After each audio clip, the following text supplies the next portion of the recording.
昨夜见这般激烈，父君真是被这狐媚子的骚身子勾了去。世子爷到。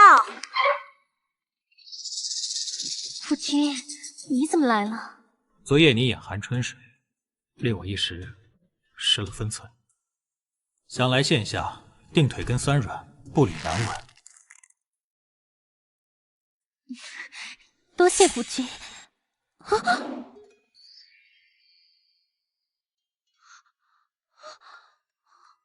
父君，不将你抱到床上，为夫如何替你宽衣解带，亲自上药？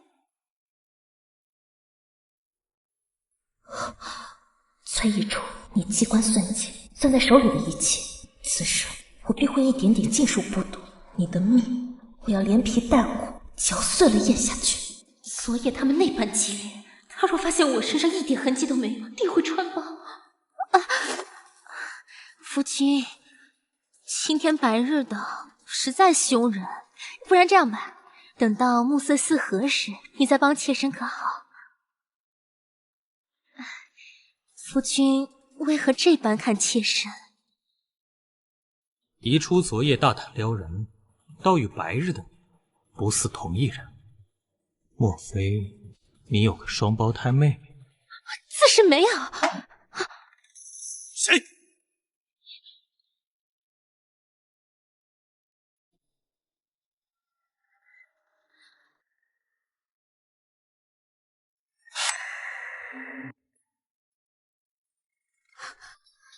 宜初，怎么唤我夫君？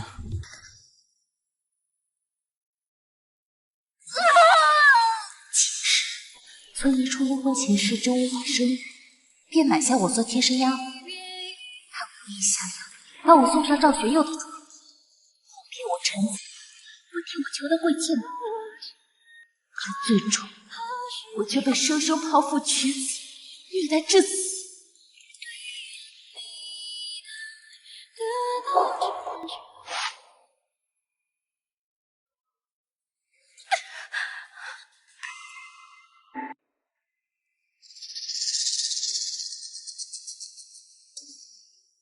近日府里面盗蜀菜，想来是柜子里面进了老鼠，夫君不必在意。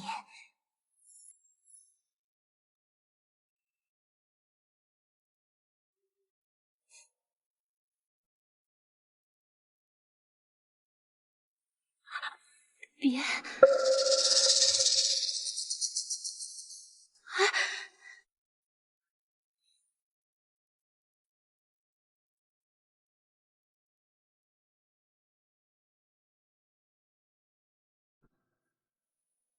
你好生休息。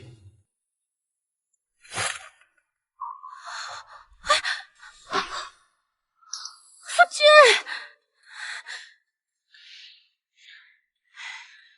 你我并无血缘，我却待你如亲妹。昨夜之事，我也不愿再追究。只是我与世子成婚第2日，他便离京征战，昨夜才回府。他既已将你认作我，也不知你的存在。若此时发现真相，还会对你心生不满。此后每每入夜，你便代替我去伺候世子爷。倘若你能够顺利怀孕产子的话，那时我定为你向世子亲口求情，哪怕世子会迁怒于我，我也一定会为你力保一个贵妾的名分。玉言多谢小姐，玉言一定会好好照顾世子爷的。要杀崔宜初，就得用好赵玄佑这把刀，待他爱上，咬烂崔宜初的骨，再撕烂这张画皮，让他的爱变成我的肾，狠狠地剜向崔宜初的咽喉。对了，小姐，你可否把你的消肿膏药赠与玉莹？昨晚世子爷把玉莹折腾得不轻，玉莹实在是……小姐早已圆房，自是明白的。我自然明白，但你切莫把你娘在勾栏妓院取悦男人那一套用在世子身上，这样实在是有损我国公府嫡女的颜面。小姐放心，玉言定会向小姐学习，不会再让世子爷像昨晚那般对我急不可耐，还逼玉莹做出那些羞于启齿的姿势，将我折腾到天明。你不知廉耻的浪货，你还敢反抗？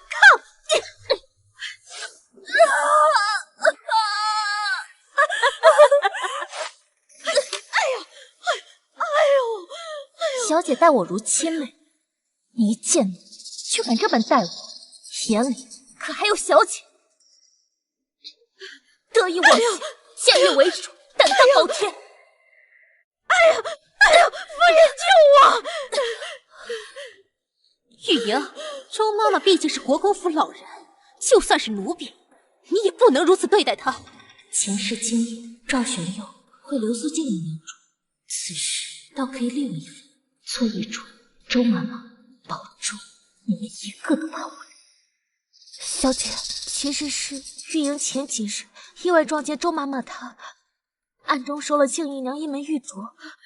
那静怡娘自打进入王府之后，就与小姐处处作对，周妈妈却与她私相授受，不知意欲为何。夫人明鉴，老奴没收那镯子，老奴对你是忠心耿耿啊！我自是信你，先下去处理伤口。是。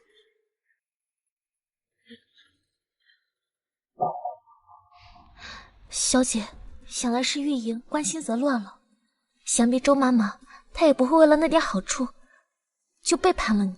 况且世子爷心中只你一人，难不成周妈妈还能让世子爷去宠幸那静怡娘不成？行了，此事莫要再提，你就只管用心假扮好我，莫让世子发现就行。是。夫人，不好了，世子爷今夜要去那静怡娘院中。想必周妈妈她也不会为了那点好处就背叛了你，难不成周妈妈还能让世子爷去宠幸那静怡娘不成？贱奴！哎呀，夫人，小姐不必动怒，玉莹倒是有法子，可以帮小姐把世子爷给抢回来。当真？玉莹愿尽力为小姐一试。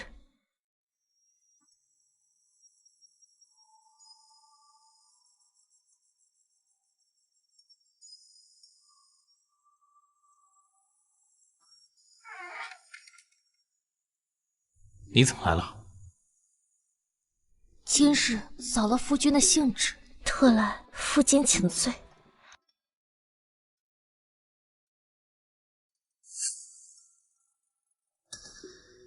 什么意思？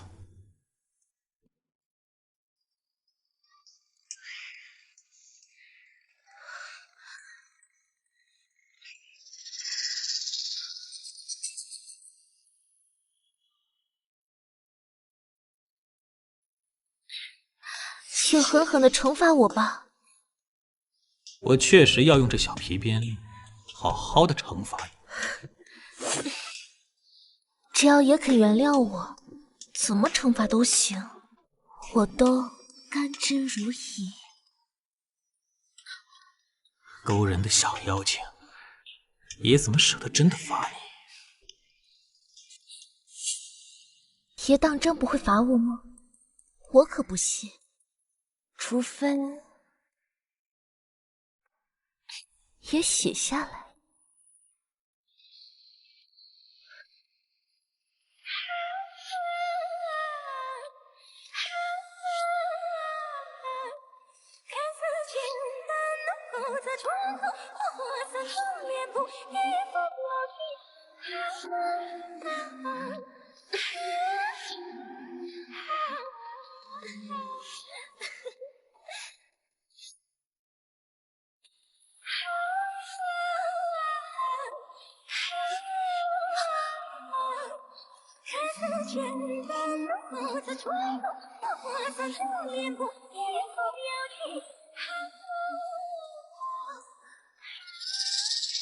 你崔姨初自诩国公府嫡女，清高不可一世，听我武姬出身便百般羞辱，原来背地里竟如此放浪，虚伪至极，你给我等着！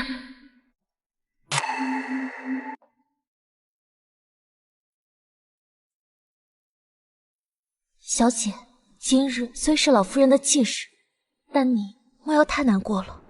玉莹昨夜求的世子爷答应今日来上香祭拜。真的？玉莹担忧小姐在府中祭拜仙母，遭人非议。待今日世子爷亲自来祭拜，往后定不会再有人敢胡来编排此事了。只是什么？小姐恕罪，昨夜玉莹虽留住了世子爷，但似乎却惹恼了那静姨娘。玉莹担心她会来找小姐不痛快。切，一个卑贱舞姬还能给本世子妃找什么不痛快？你们把这些东西都搬进去。好戏开始了。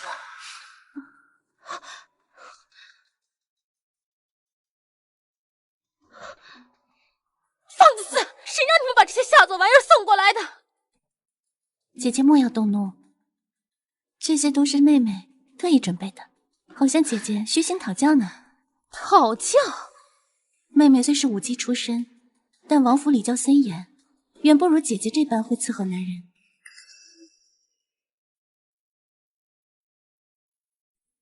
没想到国公府嫡女竟也会这些下作法子，莫不是跟你那死了的母亲学的？你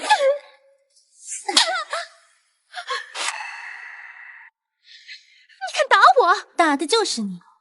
往日你拿我身份多番瞧不起我，背地里却不知羞耻，狐媚勾人。一牌坊装什么清高？你给我来人！把他给我拖出去，大罚了，卖到窑子里面去！我看谁敢！我是王爷义女，就算是世子爷，也不敢强制将我逐出府去。日后你再敢拿我的身份轻贱于我，我定叫你好看！安然，把这些下作东西都给我扔出去烧了！是。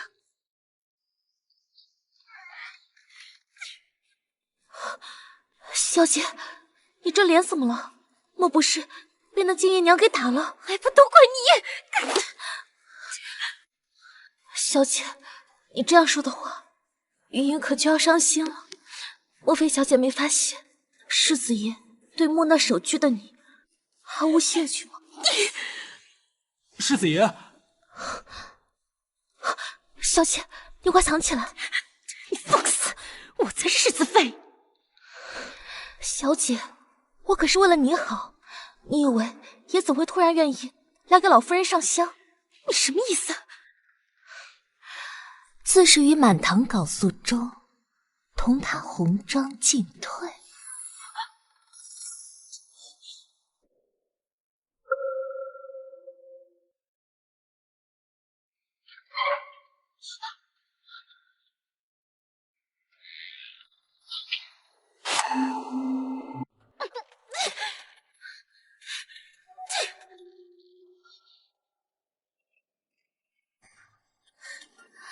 夫君，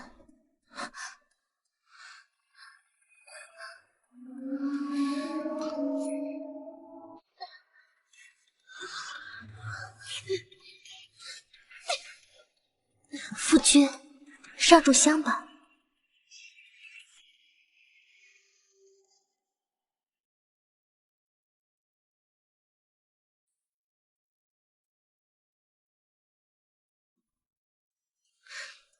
夫君，你瞧，这香灰落在绸缎上，像不像敦煌画里三花的飞天啊？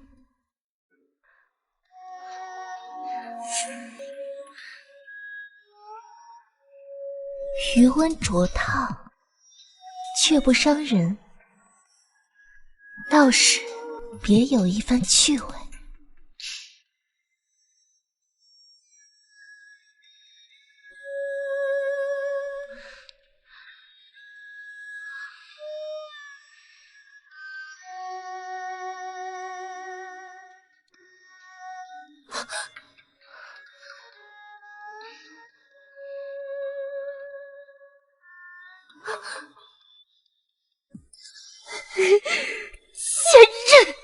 翘出来！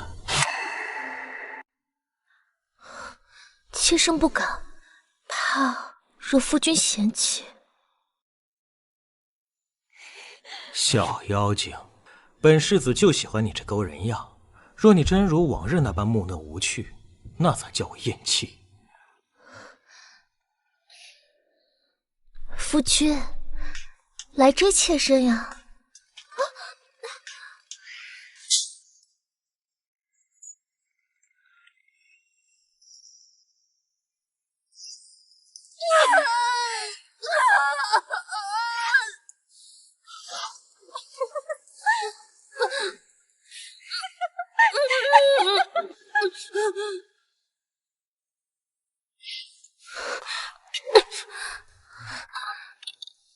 村野中杀人诛心，这只是个开始。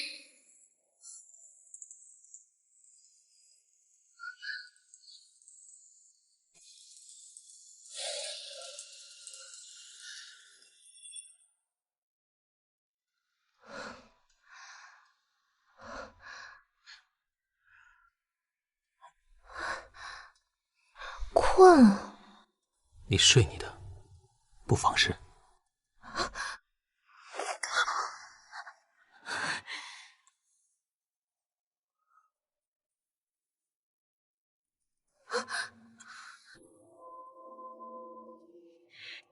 贱人！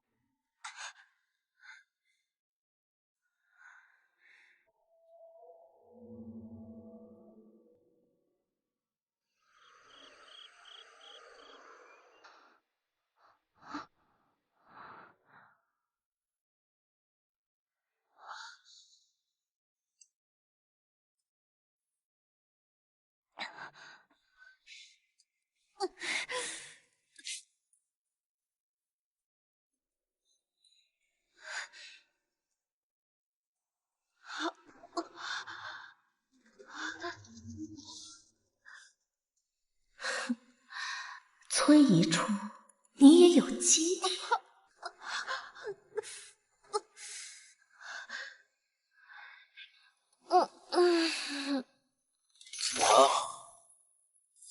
无妨，这谁让你进来叨扰本世子和夫人休息的？回话！奴婢。哎呀，夫君，你莫要怪他，要怪就怪我吧。是我想亲手做一份糕点，带去给外祖母请安的，这才嘱咐丫鬟换妾身的。原来如此啊！夫人辛苦了，还不赶紧过来伺候夫人更衣？是。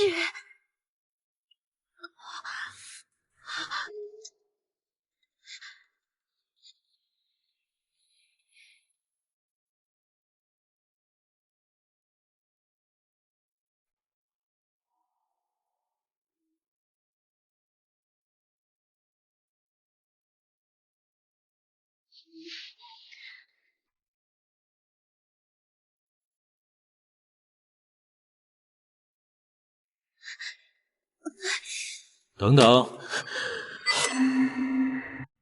等等，夫君，怎么了？吩咐下去，切莫让人再进来，打扰了本世子休息。是。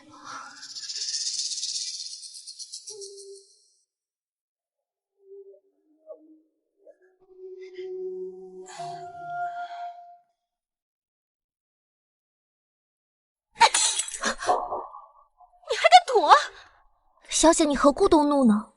玉莹昨日让世子爷上香，小姐不应该高兴才是吗？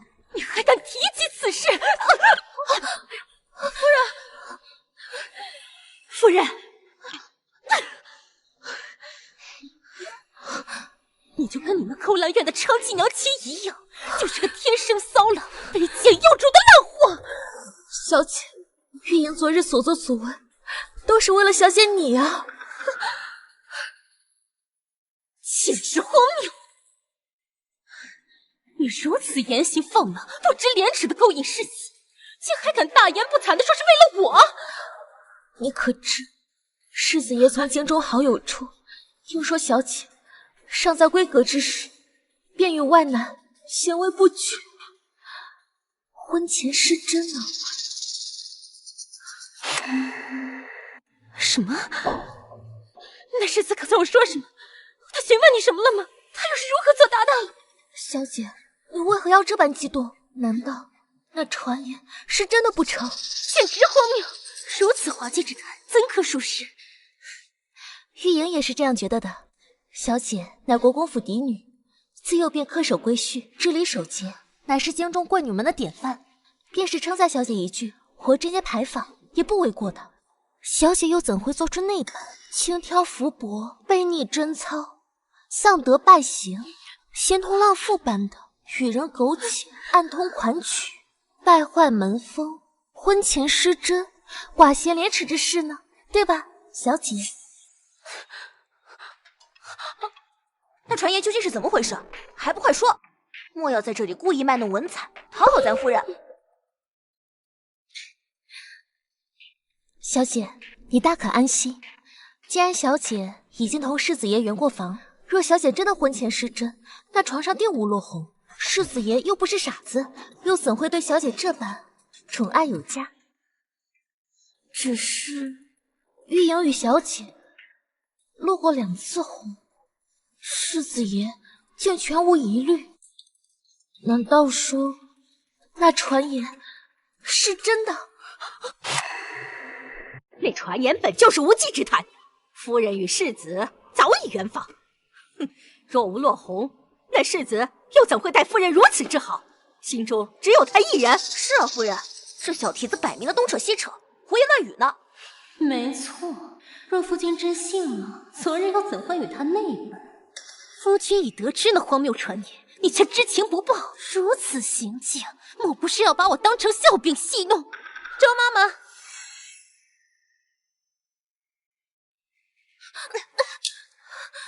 干什么？有些人的心思啊，全部在那阿扎氏上。既如此，夫人便好心赏你这辣椒水解解馋，体验点别样的快活。你们放开我！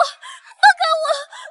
世子爷如今日日都离不了我，若是他发现小姐与我有异样的话，小姐要作何回答呢？日日离不了你，可莫要忘了，在夫君的眼中，你不过是我的替身而已。当初你爬床勾引夫君，我不仅未曾怪你，费心帮你找出了，可你呢，还妄想爬到我的头上羞辱你！我的好玉莹，你说我该不该罚你啊？不要！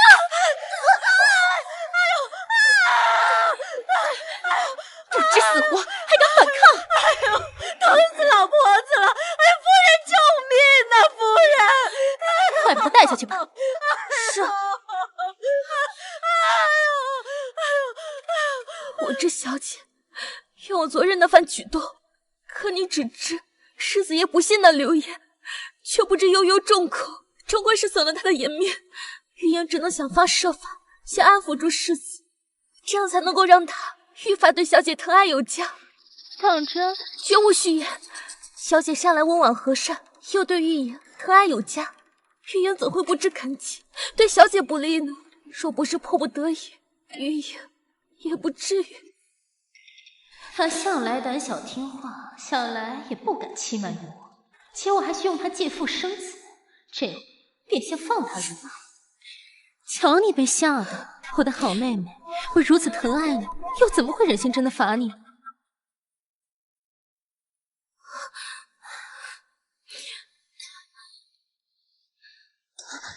你来鬼水了？这鬼水一来，前几日岂不是白让他伺候夫君了？不行，得尽快寻一些凑运的药方，多让他伺候一日，便多一分危险。这几日你好生休息，争取早日怀孕，这样我也能够早日帮你谋得一个贵妾的名分。多谢小姐。万幸这几日恰值我鬼水将至，眼下需尽快弄到避子药，否则一旦怀孕，便会被他送到庄子时，再无翻身的机会。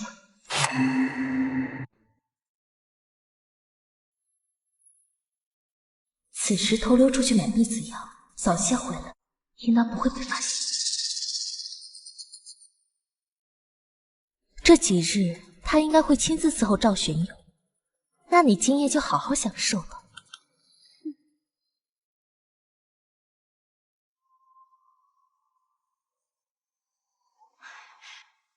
夫人，他本就是个不安分的东西，您怎就这么轻易饶了他呢？他是有些小心思，但却是个蠢笨的。我谅他也使不出什么花招来。眼下最主要的是让他赶快怀孕。夫人莫急，老奴近日听闻附近村子有位名医手握神方妙计，一经服用，便是绝经妇人，亦能枯木逢春，一举得子。你此话当真？老奴不敢妄言。此前大夫虽断言夫人伤了根本，无法再孕，但不妨与那小蹄子一同服用，权当为求子添个保障。可立刻去办。是。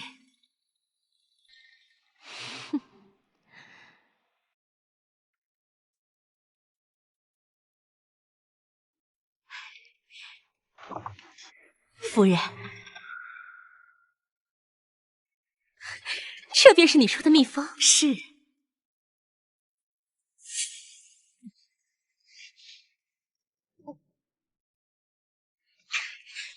快去把世子爷给叫过来。是。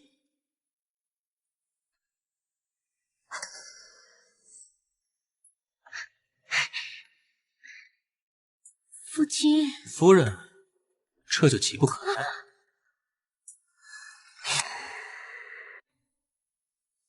哎呀，夫君别急嘛，钟妈妈还在呢。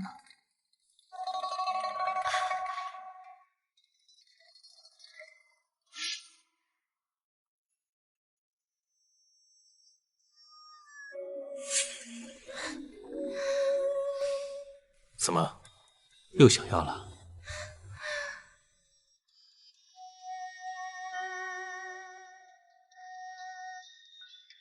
当真？怎么，也不敢尝试吗？有何不可？就怕你这小妖精受不住。爷只管尽兴，遗珠甘之如饴。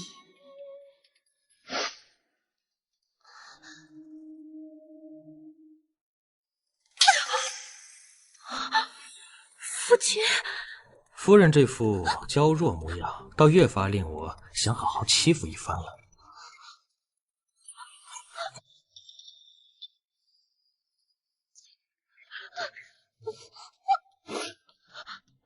别，不要！无论我如何求饶，也只管杀我。夫人这般心口不一的模样，倒是别有一番情趣。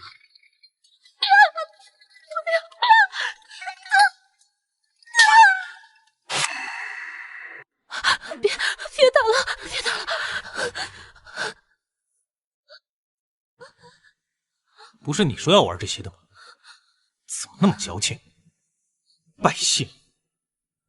哦，玉莹你个贱人，敢这般算计我，你给我等着！夫君，别走！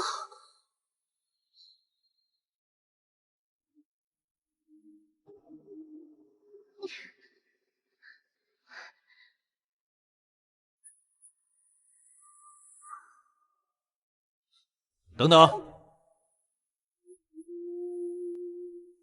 我怎么觉得你这胸脯还有臀似是小了几分，腰肢反倒粗壮了些，这是何缘故？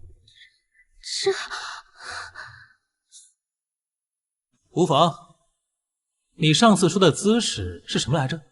哦，金鱼式。来，给为夫试试。该死，我哪知晓什么金鱼式？看来今夜还得让他踢我。夫君，你先别急嘛，让妾身去准备一下。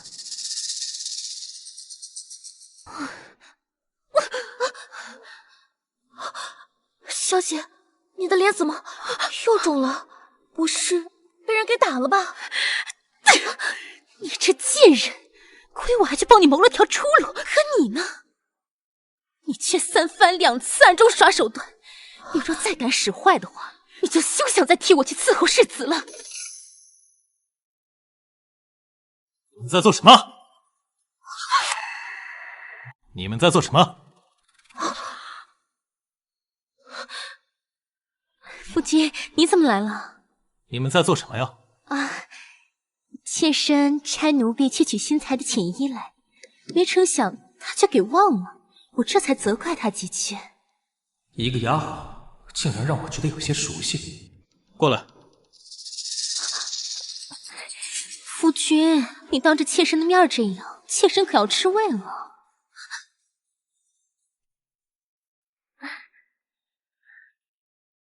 夫君，春宵苦短，你难道不想去试一试金鱼师吗？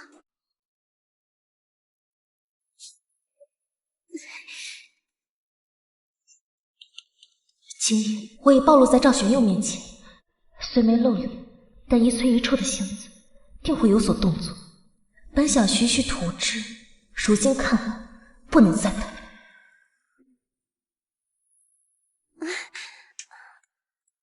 等等，夫君，你先别急。你今天晚上怎么回事？夫君莫恼，待妾身把眼睛给你蒙上，再来伺候你，可好？可。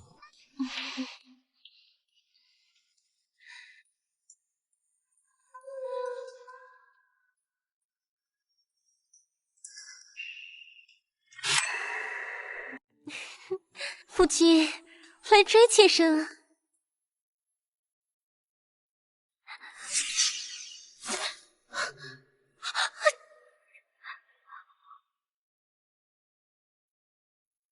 夫人，夫人，姐夫，你疯了！完了，全完了！魔人的小妖精，这究竟是怎么回事？为何夫君是这种反应？难道他早就知晓我让这贱人顶替我的事？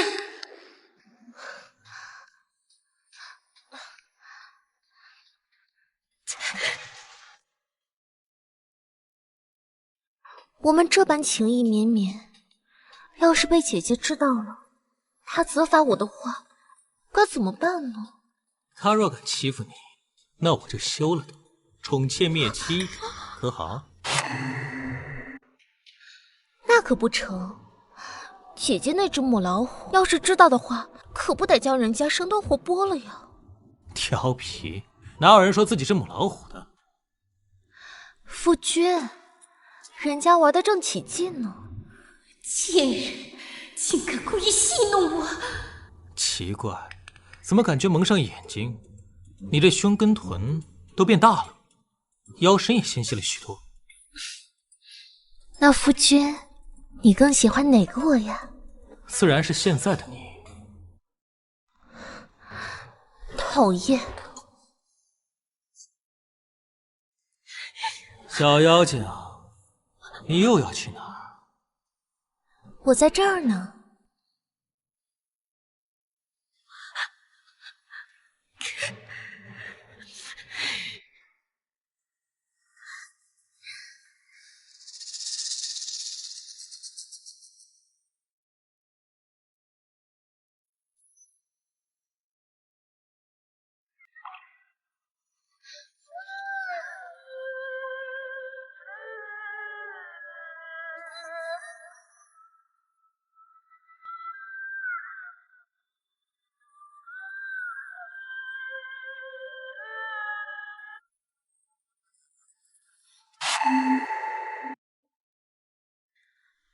也可还满意。你这张小嘴，爷甚是满意。但你为何不早说你来了鬼水？若将此事推到那老钱婆身上，倒是个弄死她的好机会。说了又有何用？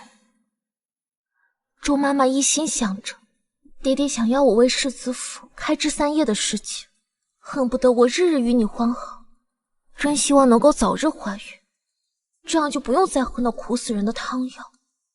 你若不喜欢，不喝便是。那不是我想不喝就能不喝的。周妈妈，原来是我母亲身边的人，向来拿巧做大惯我。一个奴才，还敢做主子的主不成？可他毕竟是我的陪房，若是爷愿意出手管管，那就好了。那我替你处置了。当真？但他毕竟是你的陪房，我若帮你处理，旁人会觉得我在下你面子。相比起不能与爷整日耳鬓厮磨、肆意温存的痛苦，旁人的眼光又算得了什么？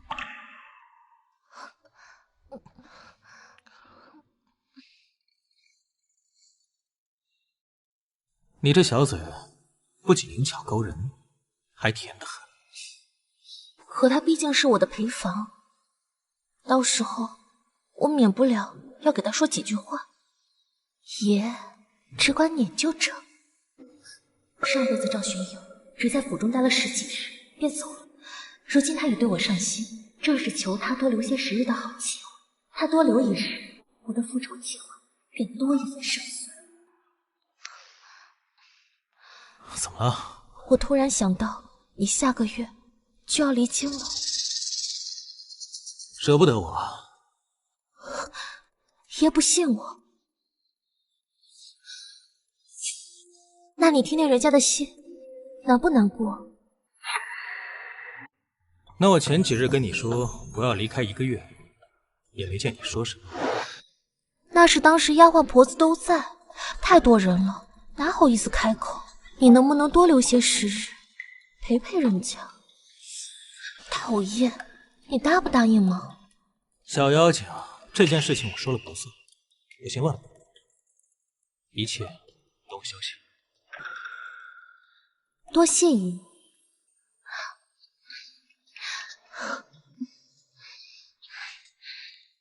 周妈妈，这贱人，还是留不得了。夫人可是担心替身之事败露。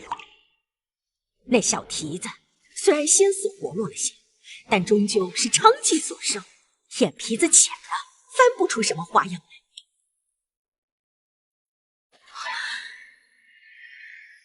不行，我隐隐约约觉得，再这么让这个贱人和夫君一夜一夜的睡下去，早晚要出事。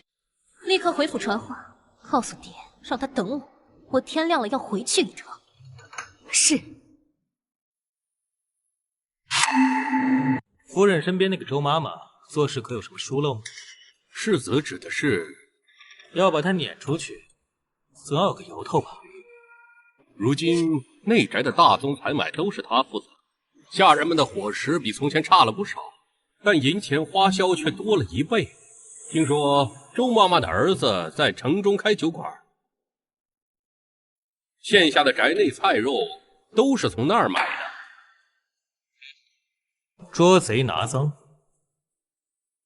这个不难，这些酒馆都有上家，老奴派人去上家查下账册，也一清二楚了。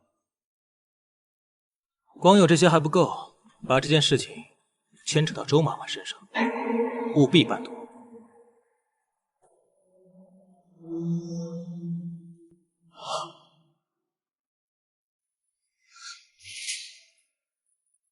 夫人的房间打扫了没有？哎呀，不着急，等一会儿再去打扫。你这个小蹄子，夫人出府你就偷奸耍滑是吧？他每天那么多要求，谁能撑得住啊？果然不出我所料，他已经有所行动了。既然他此时不在府中，那我刚好利用昨夜的机会，来个一石二鸟，既能在赵玄佑的面前走平路，镇住崔宜初，令他不敢轻举妄动，又能彻底了结这老奴的狗命。办得不错，你去。谁在哭？宜初。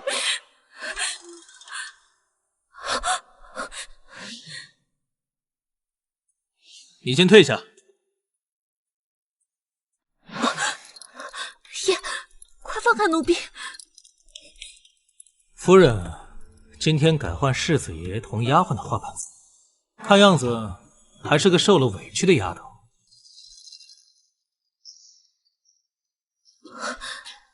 你认错人了，我不是夫人。都说战场刀剑无眼，可偏偏你这招最诛心。你如此费尽心思勾我的魂，叫我如何舍得离京？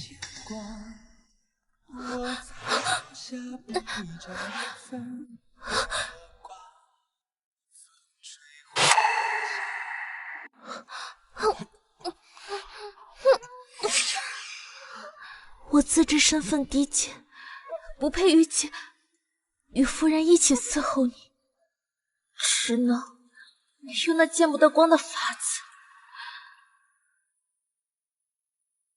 往后说我不在了，你可还会想起我？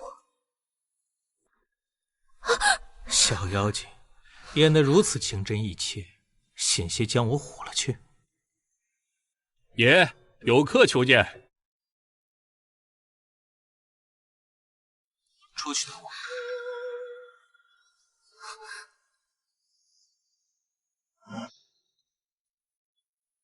来了。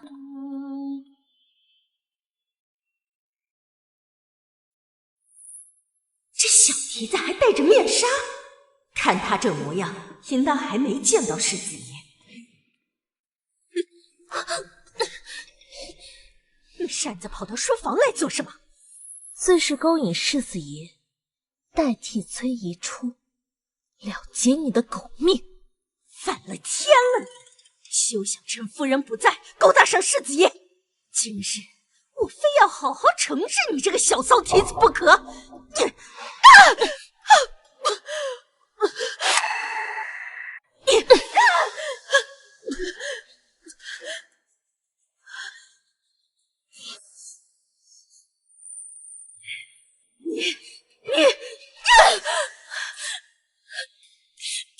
周妈妈，我知错了，求你别打我！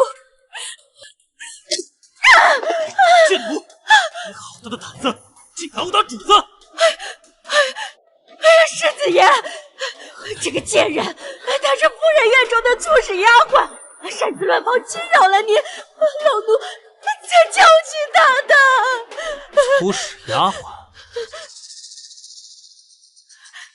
难道是一处戴着面纱，才让这老奴误会？周妈妈，我真是奉了夫人之命来书房送花的。我知你是府里管事，可再怎么着也不能越过夫人去。满嘴胡言，还敢拿夫人做挡箭牌！闭嘴！我自知身份低贱，不配与夫人一起伺候你，只能用那见不得光的法子。往后说我不在，你可还会想起我？你究竟是谁？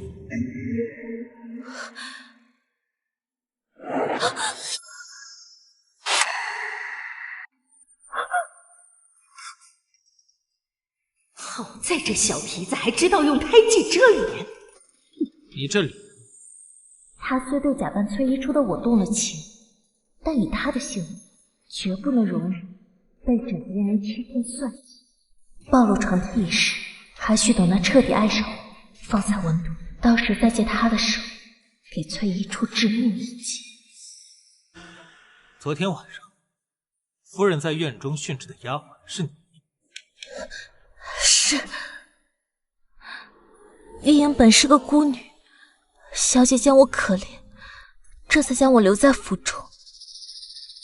玉莹自知样貌丑陋，所以白日只躲在屋里，不敢出门，只有夜间才会出来伺候小姐。原来是一处的丫鬟，可这眼睛、身形还有声音，简直如出一辙，也难怪我会将她错认成一处。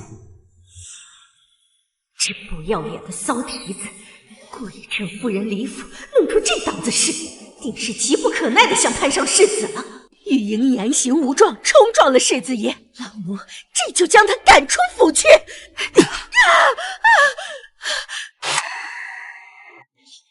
这就将他赶出府去。谁给你的狗胆，敢做本世子的主？老奴知错了。世子爷，您千万莫要被这个贱婢勾了魂，她天生不祥，你快远离些，以免沾了晦气。秋言明鉴，玉莹绝非周妈妈口中的不祥之人。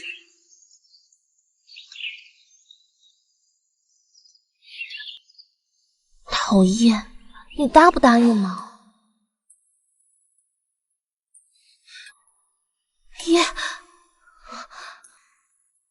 我是疯了不成？怎能又将他当成遗嘱？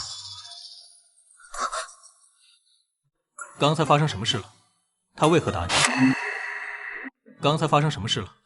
他为何答应？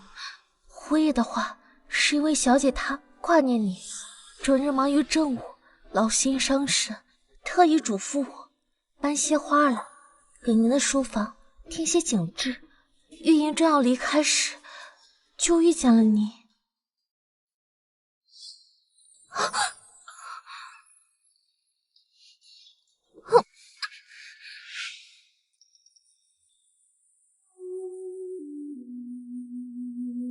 玉莹正要往外走时，不知为何，周妈妈突然出现，不由分说的狠狠打我。世子爷，你莫要听他胡扯，夫人今日早早便出了府，绝没有让他搬花到书房这回事。周妈妈，你是否时时刻刻跟在小姐身边伺候，寸步不离？那是自然。那么我想问问你，连小姐同世子爷就寝时，你也在一旁陪同吗？既然没有，那你又凭何而知小姐未曾嘱咐过我？况且今早小姐离府之时，你也未在府中伺候，你凭什么觉得我是在撒谎？你凭什么觉得我是在撒谎？你先前说你自知容貌吓人，白日都躲在房中不敢见人，晚上才出来伺候夫人。那夫人又怎会青天白日天天叫你来这儿？自是因为夫人看我可怜，不愿见我整日困于房中，再加上我行事小心谨慎，这才把搬花一事交于我。爷，玉莹不敢扯谎的。世子爷，你莫要听他的鬼话，他平日便惯会偷奸耍滑。周妈妈，我知你是小姐母亲那边的人，身份尊贵，我也知你向来行事嚣张跋扈惯了，连小姐都要事事听你的，可你如今怎敢对爷都扯谎忽悠呢？难不成这世子府的主子是你周妈妈吗？你胡言乱语泼脏水的馊蹄子，老婆子我今日非宰了你不可。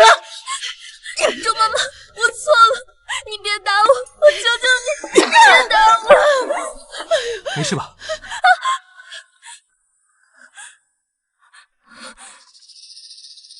这怎么回事？别打我，你别打我！冷静，别打我！冷静！别打我！这鞭痕是周妈妈打的？不是的，不是的，爷，这些伤是玉莹自己摔的。你胡说八道些什么？我何时打你了？好，好得很。来人，把本世子的鞭子拿过来。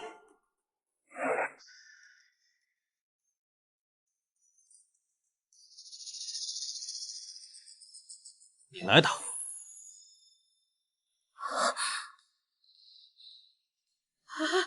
你别过来！你别过来！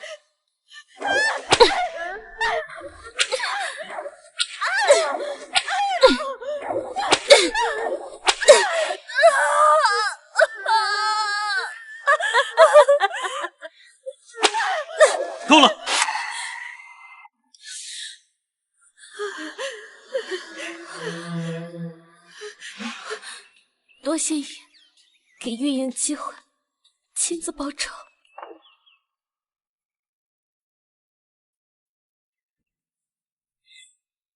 周妈妈，你随夫人入府1年多以来，不仅对人动过私刑，还中饱私囊，贪没3000多两银子，光是老太君寿宴就吞了足足200多两，你认还是不认？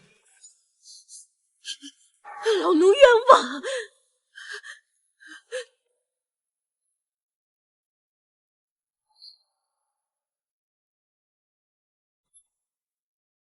睁大你的狗眼，好好的看清楚！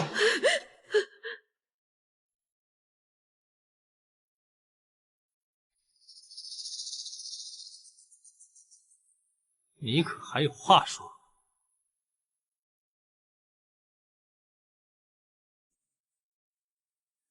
老奴皆奉夫人之命行事。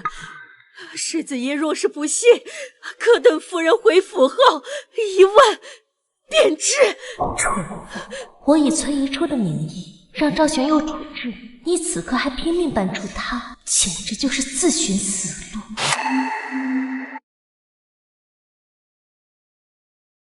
证据确凿，还敢攀扯主母，把这婆子绑起来，带上人证物证送往官府。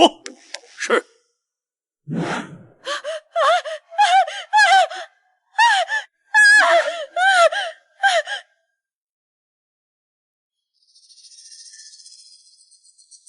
既然你是夫人的丫鬟，那我刚才把你错认夫人的事，世子爷放心，此事绝不会有第3人知晓的。他这般之举，我理应高兴才是，为何无端生出几分烦闷？世子爷，夫人回府了。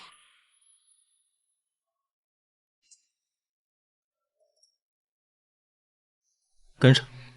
是，可算是回来了。崔姨初，我可太迫不及待看到你知晓一切后的精彩反应。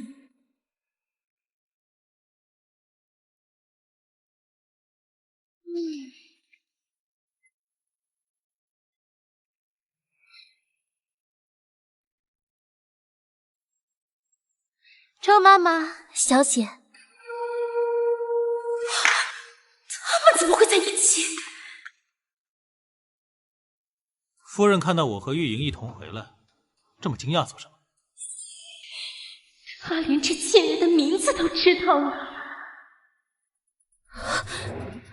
小姐，世子爷已经知晓一切了。这贱人竟背着我暴露替身之事，完了，全完了！夫君，事情不是你想的那样的，妾身可以解释。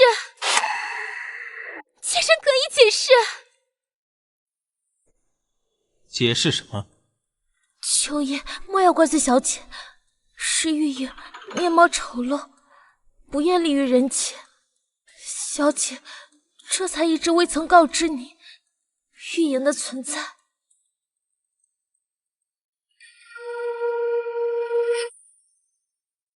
夫人心善，关心丫鬟，为夫又怎会因为这些小事怪罪？该死的贱人！竟故意诱骗看我出丑！妾身只是关心则乱，怕夫君不悦，怪罪妾身，有甚瞒你。起来吧，你也不用在这伺候了，去把周妈妈唤来。小姐刚回府，怕还不清楚，周妈妈被查出中饱私囊，她没中公3000多两银子，已经被爷扭送进大牢了。什么？周妈妈定受不住官府那些刑讯逼供的手段，她知晓我一切的秘密和计划。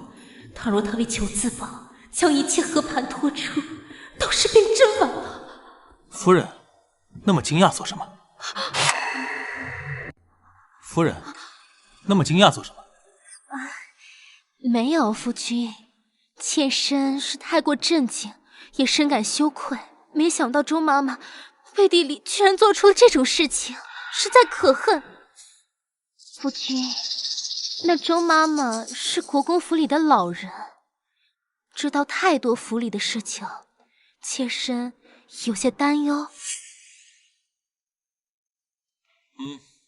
妾身担心她会狗急跳墙，胡乱攀咬，怕是会有损我们国公府和世子府的声誉啊。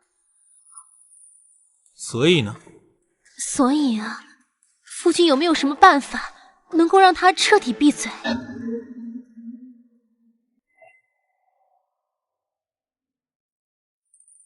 蠢货，明知赵玄佑醉焰满腹心机，手段狠毒之人，竟还上杆子作死。周妈妈也是府中的老人了，她知道什么该说，什么不该说，夫人就不必多虑了。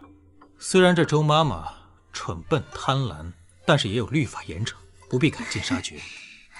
夫君说的是。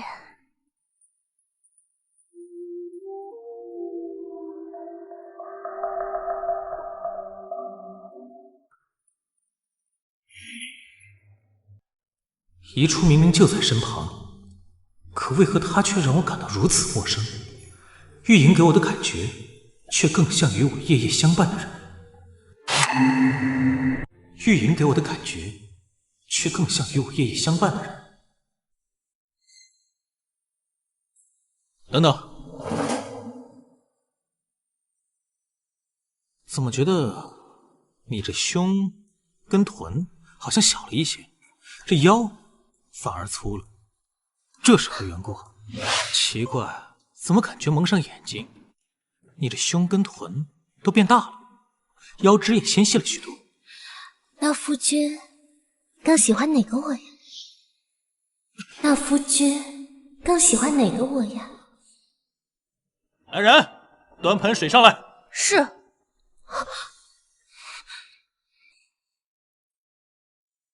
夫君这是？爷，把面纱脱了。夫君，脱了。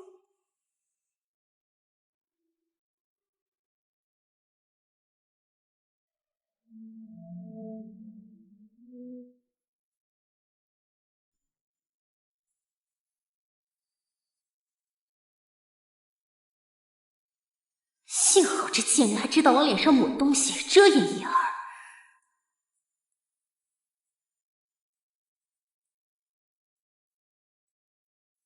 洗，洗。不可！爷，有何不可？这……莫非夫人有事在瞒着我？妾身不敢，只是……哎呀，你这是干什么？快起来！该死的，不能就这么承认。海清爷，我要怪罪小姐。小姐绝非有意隐瞒，其实玉莹脸上不是胎气，而是胎毒。那既然是胎毒，为何不能沾水？早在爷归家之前，小姐就请大夫为玉莹诊治过了，有魏江湖游医为玉莹开了一剂药方，以毒攻毒。原本玉莹脸上的胎毒并没有这么大的，实在是因为那药方过于凶猛。不过那位江湖游医言，待我脸上胎毒尽数逼出后，5日便可痊愈。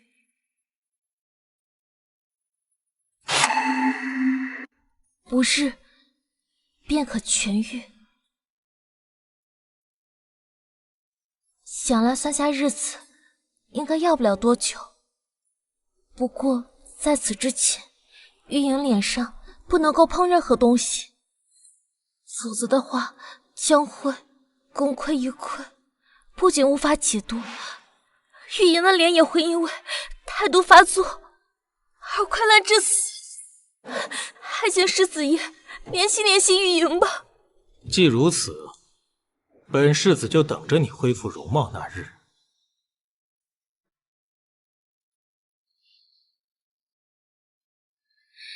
果然不对，赵玄又生性多疑，怎会听信了那番多虑的说辞？好在我那句不日必能恢复容貌，吊起了他的兴致。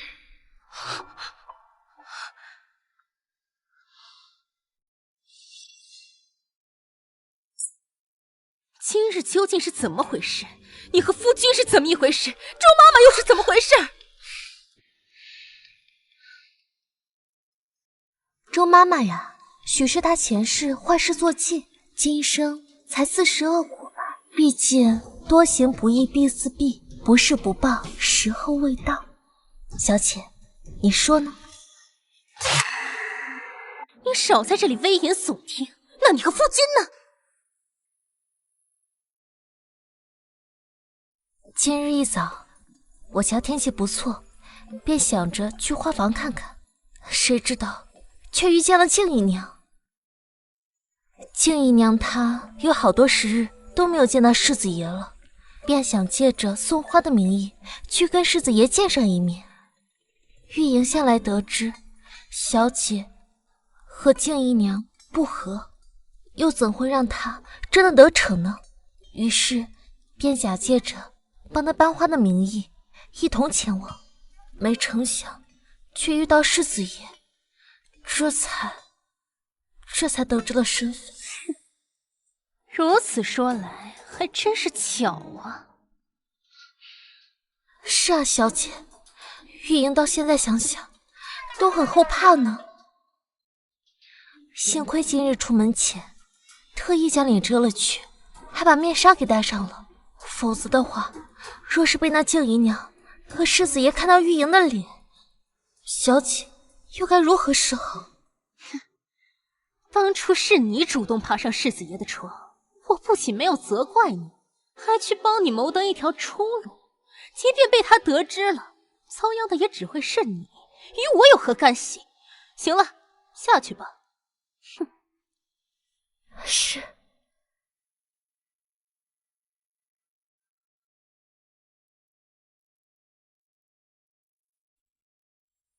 夫人，今日桩桩件件，定是那贱人所为，要不要奴婢替您？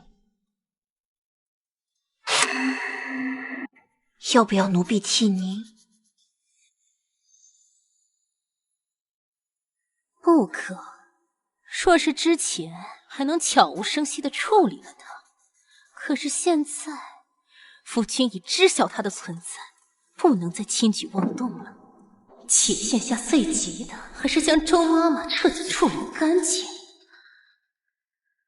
拿纸笔来。是。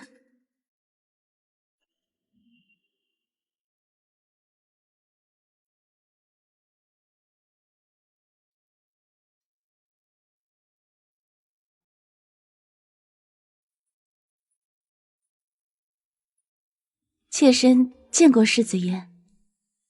你来做什么？今日是妾身生辰，可否请爷赏脸，陪我去院中共饮一杯？奴婢见过世子爷，夫人已在院中设好酒菜，请您过去用膳。今日既是你的生辰，那就由管家带你去库房挑件喜欢的玩意儿。走吧。是爷。周妈妈死了。周妈妈死了。周妈妈是国公府老人，妾身担心她会狗急跳墙，胡乱攀咬。夫君可有什么法子能够让她彻底闭嘴？原觉她娇俏纯善，白日只是情急失言，可现在看来，她本就是个手段狠辣之人。这般反差，莫不是我一直都看错了人？爷，夫人该等急了。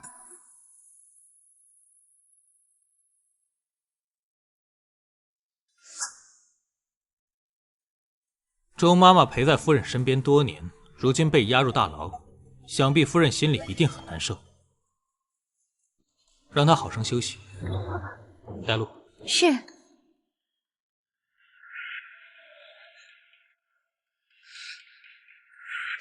什么？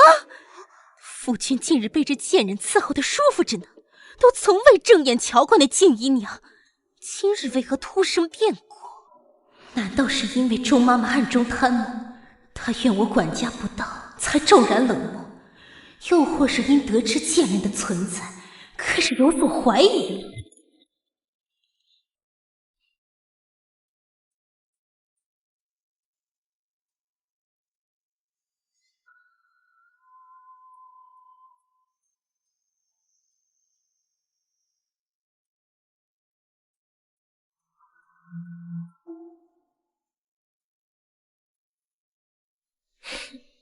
周婆子遭毒杀，被人抢先灭口。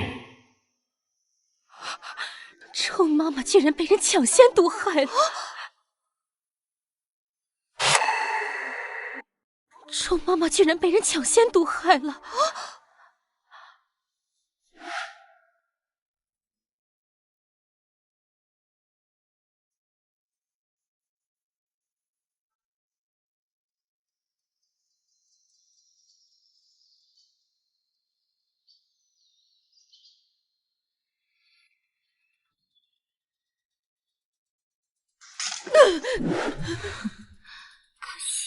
未能亲眼看着那老奴七窍流血，乘川渡浪而亡。原来管家突然出现，跟世子爷说的是周妈妈的事。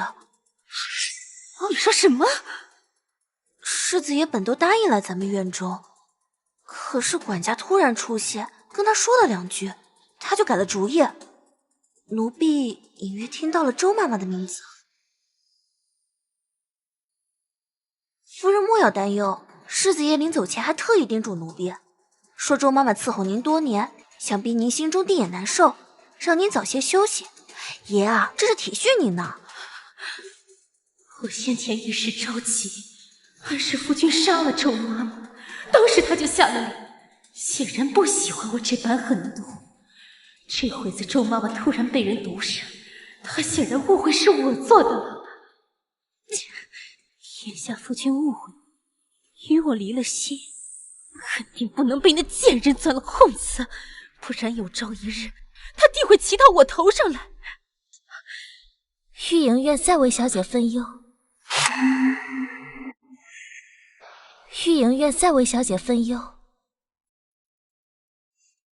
你这狐妹子，白日刚折腾完，这会子又要做什么？我与小姐说话，哪轮得到你来插嘴？夫人，你先退下吧。是。哟，替我伺候了几日世子爷，倒是有了几分当家主母的风范呢。小姐，御营与小姐越像，世子爷就越难察觉。小姐应该高兴才是。都到这种时候了，你就别再装了。当真以为那些小心思我不知道呢？御营确有私心。好啊，你终于给我承认了。小姐放心，我从未想过与你相争。世道维艰，身为女子更是命如浮萍。我即将清白身子给了世子爷，自是想求得妾室的名分。若不能给世子爷做妾，嫁与旁人，未来夫君发现我婚前失贞，定会将我进猪笼，活活淹死。不像小姐国公府贵女，即便没了清白身子，也能嫁高官贵胄啊！你说什么？难道他知道了？你说什么？小姐怎这般激动？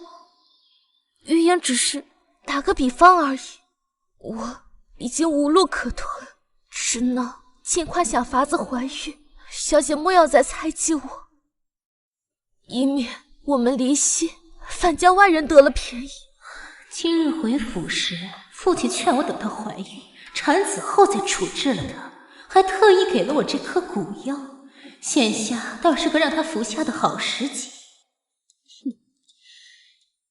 这可是南蛮的特制蛊药，服用者需要每月按时得到特制解药，倘若得不到的话，这只虫子会随着你的血肉经脉肆意钻行，它会一寸寸的吞噬你的脏腑血肉，直到把你变成了一具森然白骨。小姐，你还是不肯信我吗？你竟说得如此言辞恳切，对我忠心耿耿，那我自然不会不给你解药啊！你又何惧毒发呢？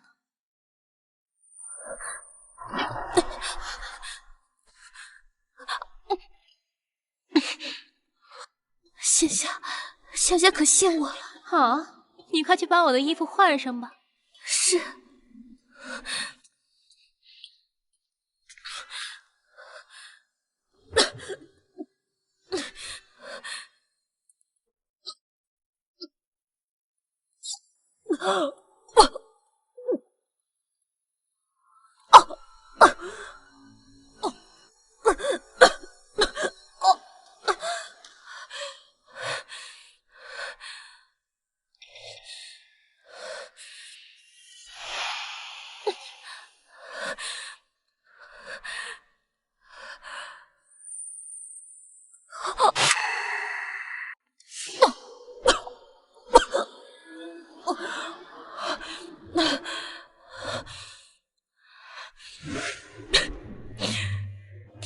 崔一初，你煞费苦心求来的蛊药，我定会留着，让你亲自体验体验这被蛊虫噬骨钻心的滋味。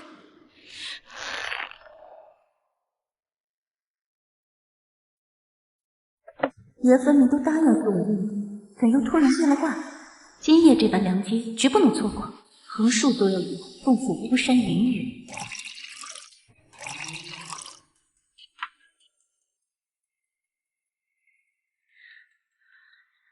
夜色浓重，爷还忙于公务，可真叫妾揪心。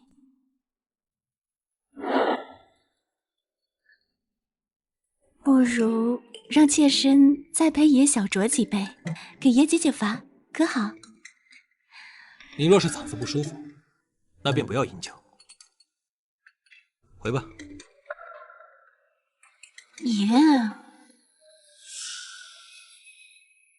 爷不想要吗？就让妾身好好伺候你吧。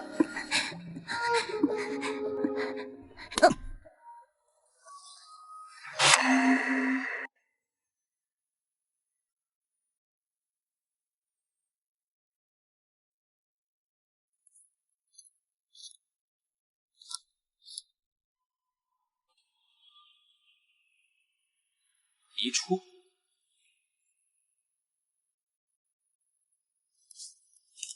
爷，怎么是你？请爷责罚。我责罚你什么？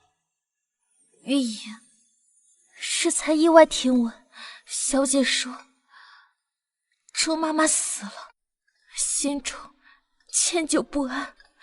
若非玉莹今日持鞭伤她，她也不会。这件事情与你无关。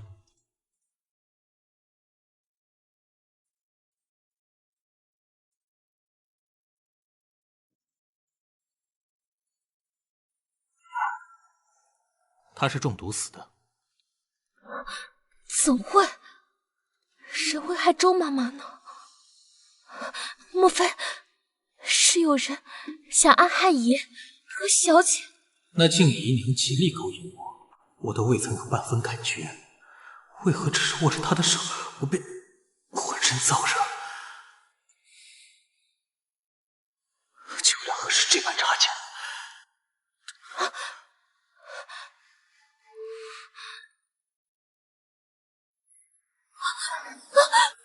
爷，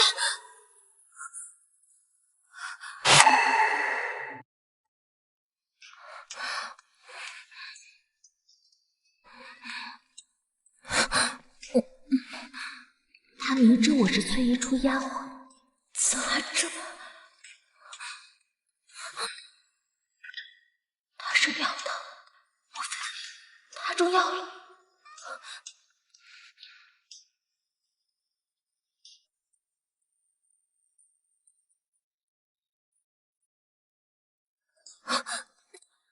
爷，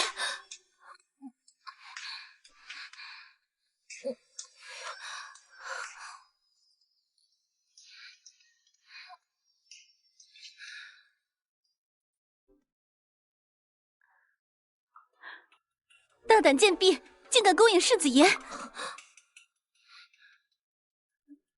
夫人，崔一初，你3番2次与我争抢世子爷，手段一次比一次下作，你给我等着！哼！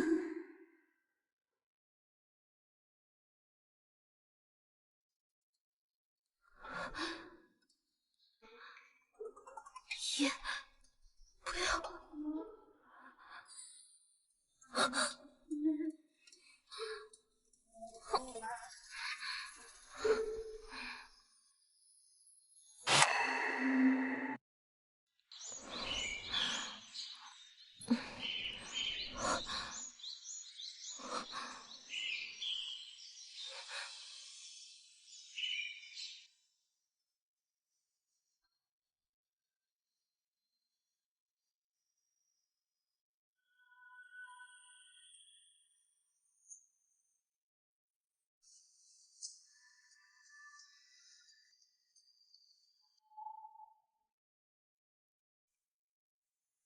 真是我多疑了。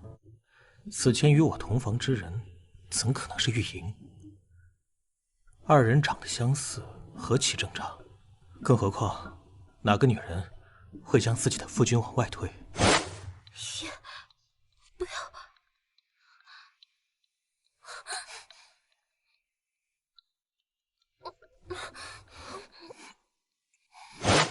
我怎会这般冲动的要了他清白之身？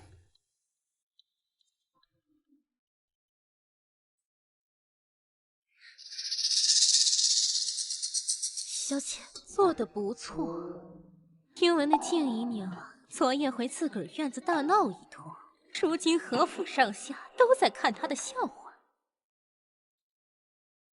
哼，如此满面春光，也不知昨夜缠着夫君要了几回。明明与我长得一模一样，如今看来倒越发比我娇嫩了。见过世子爷。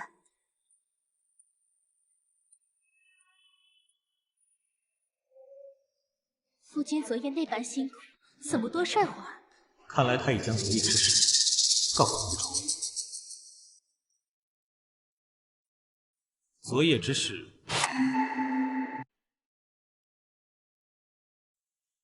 昨夜之事，可是昨夜累着了。多谢爷关怀，学士在院中守了一夜，有些疲惫的缘故，方才眼前一黑。他这话是何意？不仅没同一处说昨夜之事，还极力与我撇清关系。你倒是个有趣的，旁人都想着往上爬，你却反其道而行之。夫君这话是何意？妾身怎么有些没听懂啊？夫君还未用过早膳吧？去叫宝珠传膳。是。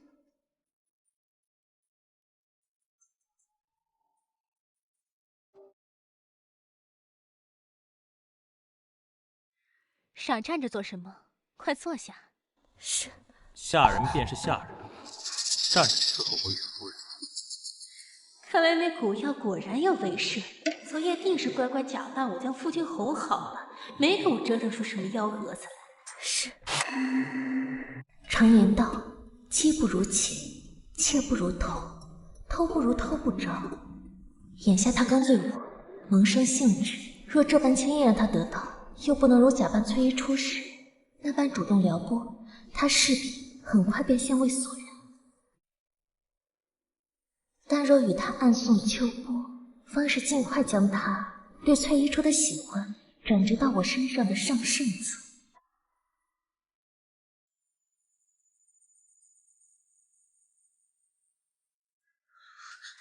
你们在干嘛？行了，这里不用你伺候了，先下去吧。是。我还有公务要处理，你自个儿有善吧。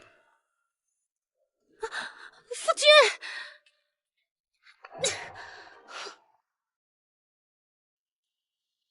君，爷，你来做什么？出去。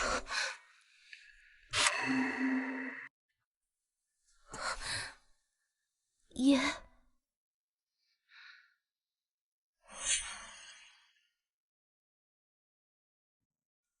为何不愿做我妾室？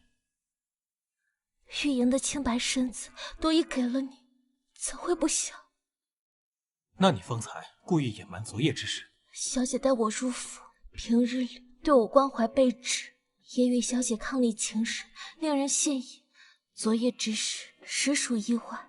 玉莹虽对爷倾慕已久，可却不愿因我叫你们生了嫌隙。且我脸上的台毒尚未好全，若让外人知晓爷纳了我这样一个容貌丑陋的妾室，定会遭人议论编排。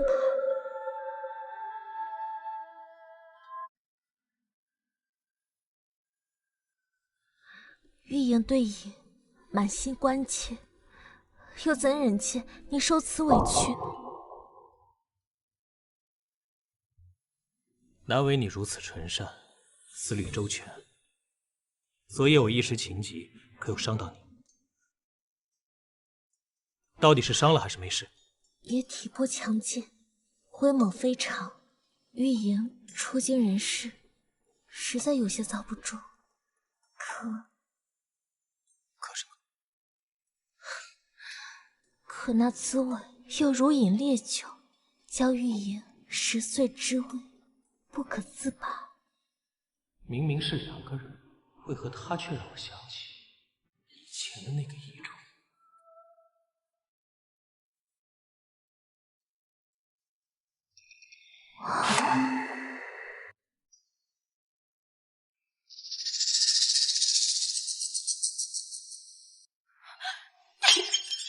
小贱蹄子，我还道他如今变乖，懂得收敛了，竟还敢背着我用自己身份去勾引夫君。您是没听见，世子爷被那狐妹子哄得开心极了。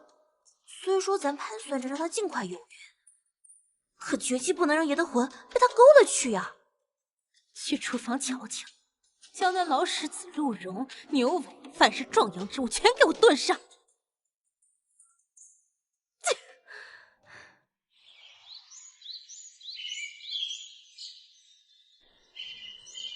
姐姐对世子爷当真是殷勤的很呢。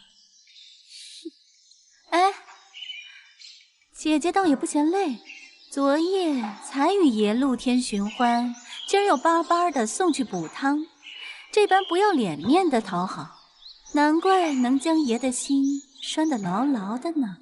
露天寻欢，那狐妹子竟又用那下作法子勾引夫君，还害得你这贱婢指着鼻子朝我。姐姐，怎么不说话了？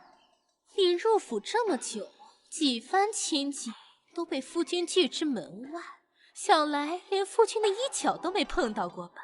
你，姐姐在闺房之趣上的造诣，真可谓登峰造极，手段之繁复，妹妹我自愧弗如。便是那秦楼楚馆里的头牌花魁，也要甘拜下风啊！哎，妹妹在旁伺候爷时，姐姐总来横插一脚，这般气量和手段，不知师承何处啊？哎呀呀，瞧我这记性，姐姐乃堂堂国公府嫡女，想来定是家族世代相传的独特本领呢。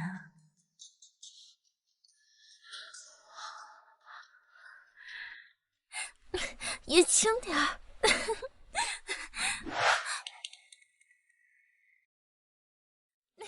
爷讨厌，玉莹错了，求你放过人家吧。妾室竟敢背着我用自己的身份勾引夫君！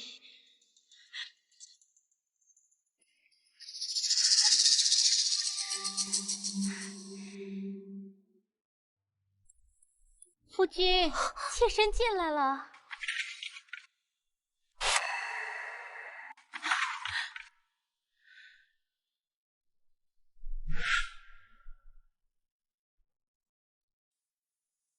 你看什么？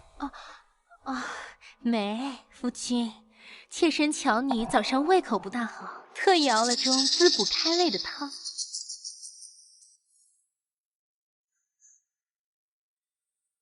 夫君，怎么了？无妨。辛苦夫人了。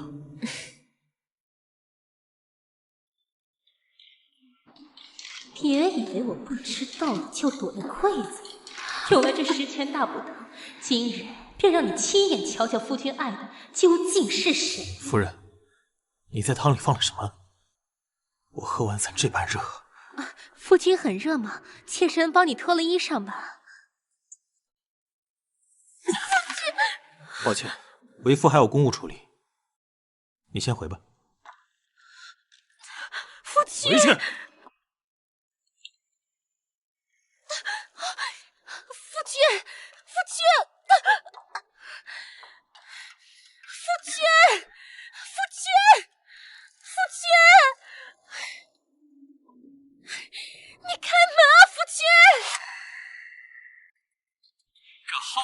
劲儿大，沾一点儿就没命。府中鼠灾定能彻底除尽，你们用药务必小心，绝不能混入吃食，否则脑袋可都保不住。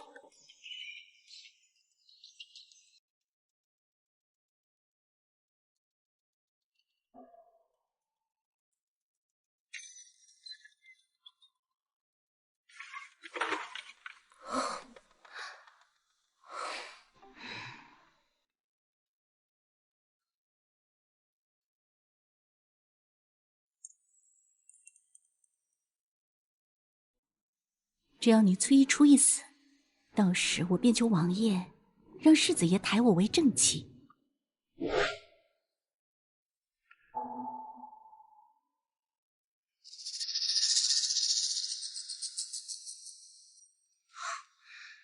不行，绝不能让崔一楚就这么轻易被毒死，我定要亲手揭开他的秘密，将他曾施加于我的种种折磨一丝不差，加倍奉还。夫人的栗子糕，你祖宗没长眼吗？不就是盘栗子糕，掉了，再让厨房重做一碗便是。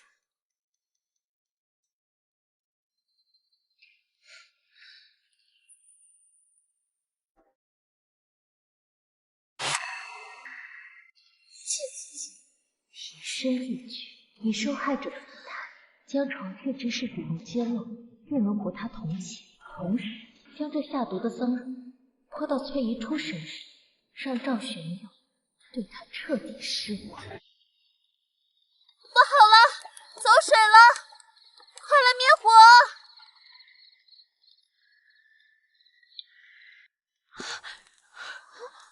怎么回事？怎么就突然走水了？快去叫人灭火！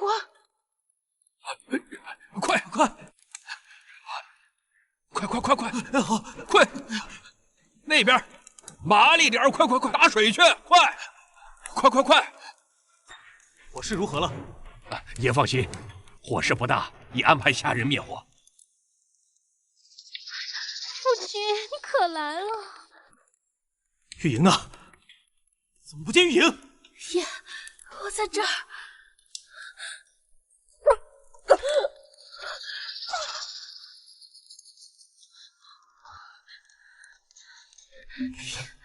玉莹，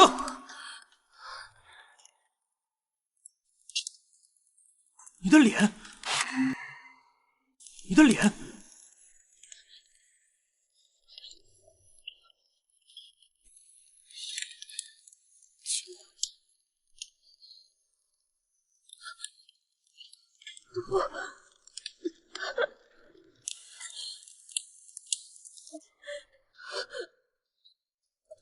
传大夫，快！是。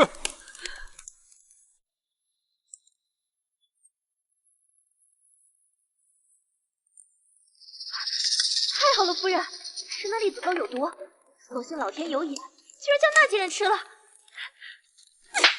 蠢货，你叫人算计了，连栗子糕夜夜就寝前都会吃上几口，你就偏今夜被人下毒，还被他撞见吃上了。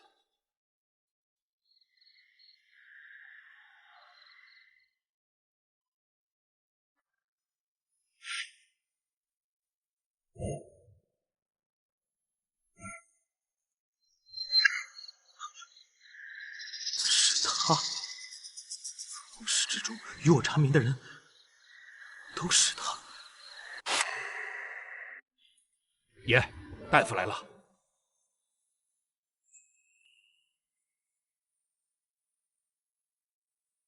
世子爷，这位姑娘是中了剧毒啊，但看脉象暂无性命之忧，可知她是如何中毒的？您瞧瞧这个。哦，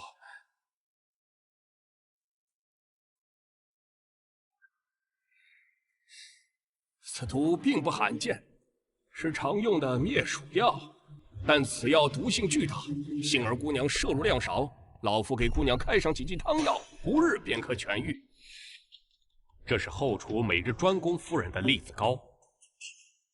许是有人想害夫人，却叫玉莹姑娘遭了难。没戏！我提前将床上的贴士和盘子，又听还假意替他求情，如此这般，夫君想来也不会太过为难于我。夫君，妾身有错。夫人何罪之有？其实玉莹她脸上根本没有什么态度，这些日子都是她冒名顶替妾身的身份伺候夫君的。哦。夫君归京那日，与好友畅饮至深夜，妾身知你平日甚少饮酒，空醒了头疼，便亲自去煮醒酒汤。谁曾想，妾身再回来时，便听见房内，妾身一时慌了神，实在不知该如何化解这场误会，都是妾身的错，没有管教好他。玉莹自幼因生父不详，娘亲是个娼妓，遭人嫌恶羞辱，妾身对她心生怜悯，才好心带她入府。万万没想到，她竟对夫君起了心思，做下这等不知廉耻之事。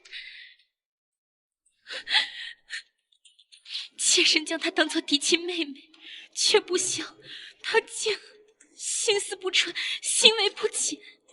但妾身念及情谊，便想着等她怀孕产子后，再同夫君求情。望夫君念在孩子的份上宽恕她，但无论如何都是妾身的错，是妾身没有管教好她。小姐，当真好算计，就醒了。玉莹被迫做小姐替身，欺瞒爷之际，自知犯了大错，不敢奢求爷原谅，但还请爷给我一个道出实情的机会。事已至此，你还想再胡言乱语什么？夫君，让他说。当初小姐你故意下药，将我送上爷的床，待我醒后，又一番威逼利诱，扮成你伺候爷。他为何会知道当初是我下药？我因心中不安，多次同他说不愿再这般，每回他都叫周妈妈，狠狠鞭笞我，又趁我昏迷不醒，颠倒黑白，泼我脏水。你休要胡言！我何时下毒害你了？我方还在替你求情，你怎能倒打一耙，将我说的这般不堪？夫君，切不可信他这鬼话啊！妾身日思夜想，好不容易盼到夫君归家，为何要将你推向别的女子啊？若当初真是玉莹故意假冒小姐爬床，又怎会在内夜？只唤你世子爷，不肯唤你夫君，只因玉莹本就不愿，我不愿欺瞒爷，可却被小姐威逼利诱，不得已为之。好一个被我威逼利诱不得已为之！这样做对我有何好处？我为何还要纵容你？这段时日一直假扮我伺候夫君。我本不想说，是小姐你逼我的。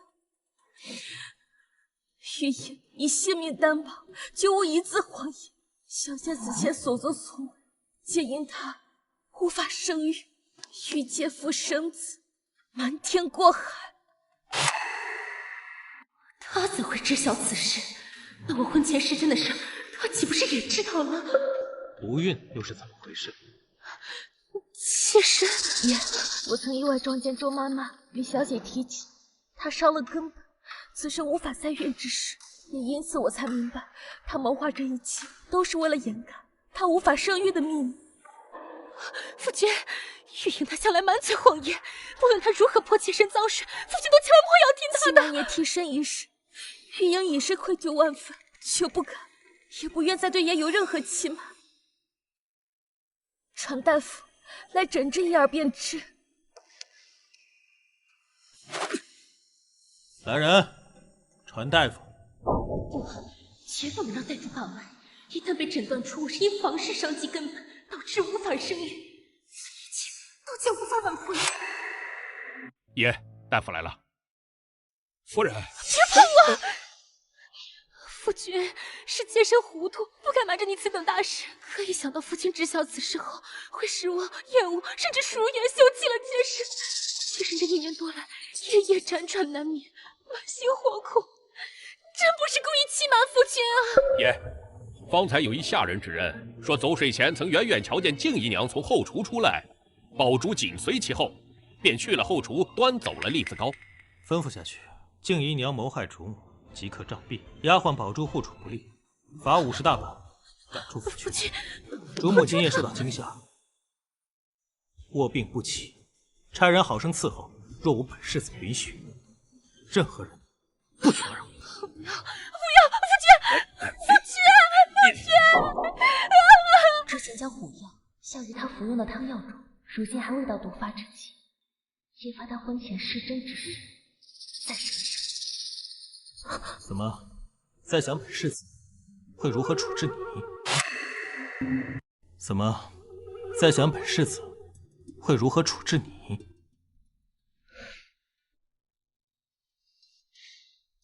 玉莹虽是被迫无奈，却终是做错事，伤了爷的心，所以不论爷怎么处置，玉莹都毫无怨言。好一个被迫无奈！你明知来鬼水，他不会让你伺候，你便故意诱哄我扇他，是迫于无奈。你明知我怜你惜你，故意借我之手对付周婆子，是迫于无奈。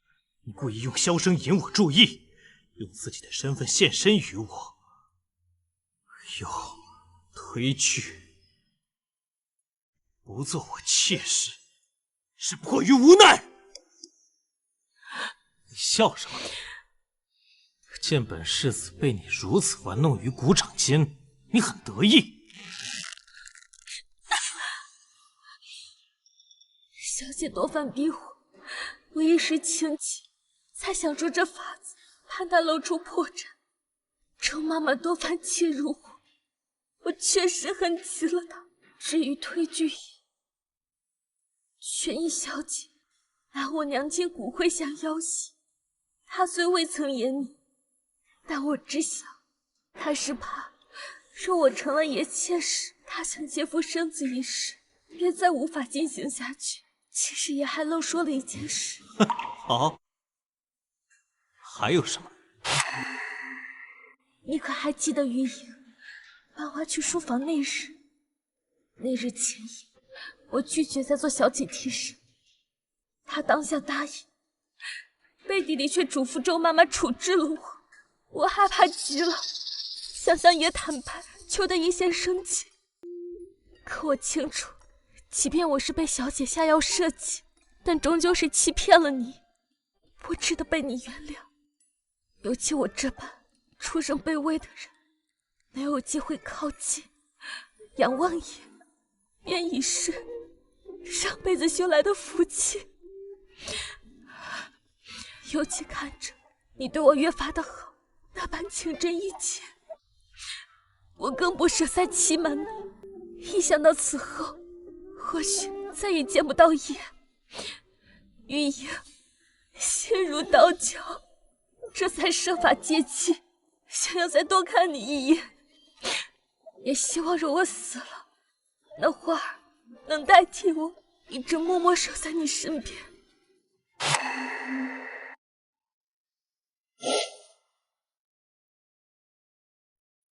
我自知身份低贱，不配与夫人一起伺候你。原来那时他便暗示玉莹出身卑微，恰似尘埃蝼蚁。你于我而言，是高悬于9天的曜日，从未敢奢望能有幸得你垂怜。你总问我为何喜欢抚摸这些老茧，之前顶着小姐身份的我，无法将心底翻涌的那些话说出来，因为这些老茧是你挥洒血汗、保家卫国，用命换来的勋章。每当他们抚过我的身体，我都不禁因着启智的幸福而微微颤栗。我很清楚，这份怜爱是我偷来的。对不起，纵使我几次三番，迫于无奈利用了你，但对你的心从不掺一丝虚情假意。能死在你手里，玉莹绝无怨言，甘之如饴。只盼来生能有个好出生，能早一步与叶相遇。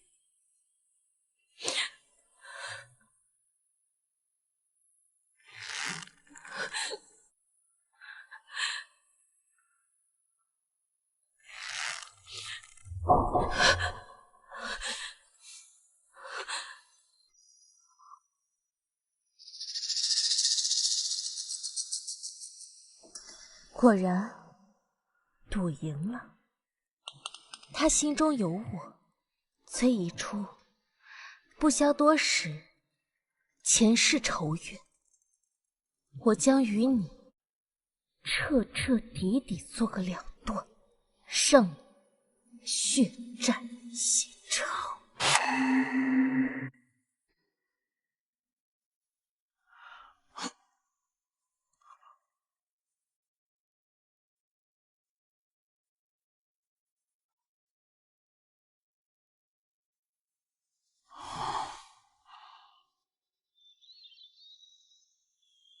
玉莹，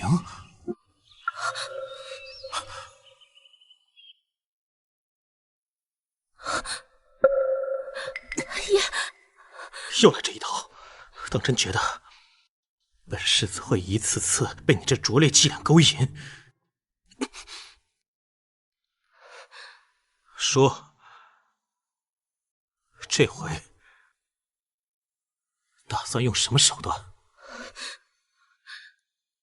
玉莹没有，这1个月来，我都是趁你不在时，才过来照料他。我知你不想见我，有他替我守着你，便够了。爷若不信，玉莹可以对天起誓言，绝无半分勾引爷的念头。你不想勾引我？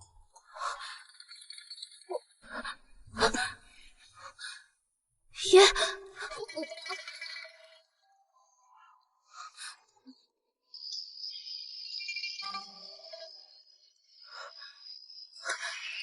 爷，人家来鬼水了。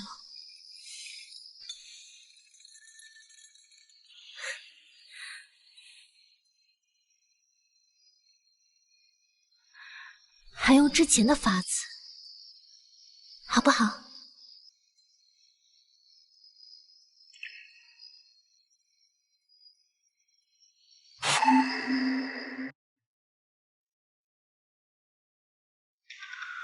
怎么了？不碍事的，爷。女子来鬼水时偶有附托，要不然也还是先回房吧。赶我？不是，玉莹是怕脏了爷的衣服，算起来也有2回了。2回吗？上次雨爷在书房外便沾上了，还有就是爷刚回京那一夜，当时玉莹还挺奇怪呢。奇怪什么？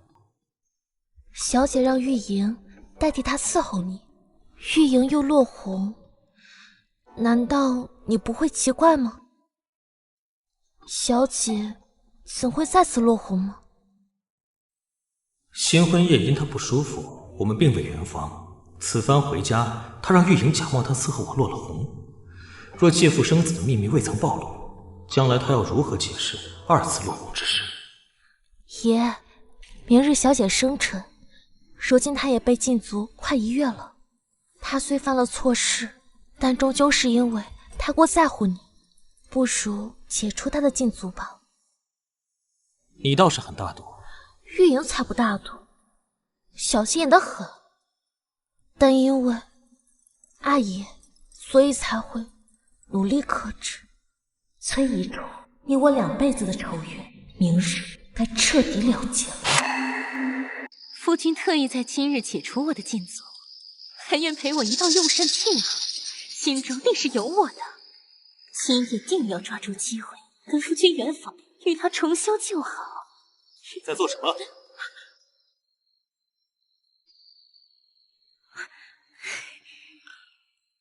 妾身方才在找耳环呢，见过夫君。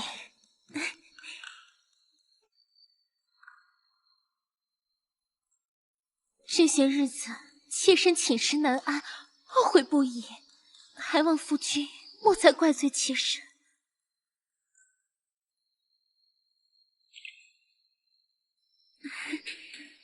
多谢夫君怜爱，愿陪妾身共贺生辰。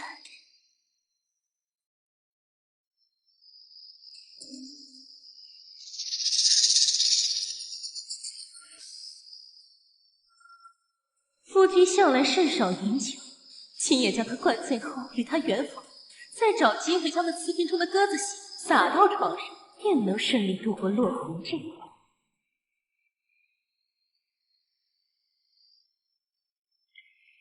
爷，玉阳姑娘突然晕倒了。什么？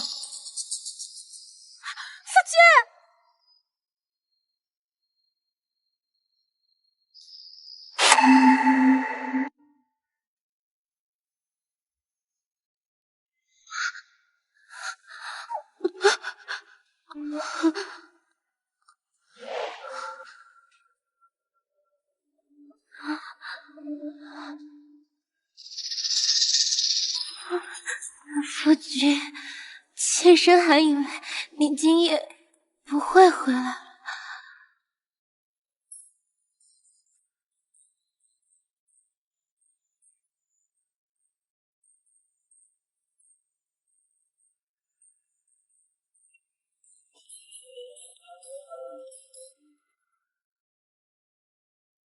妍儿怎么突然晕倒了？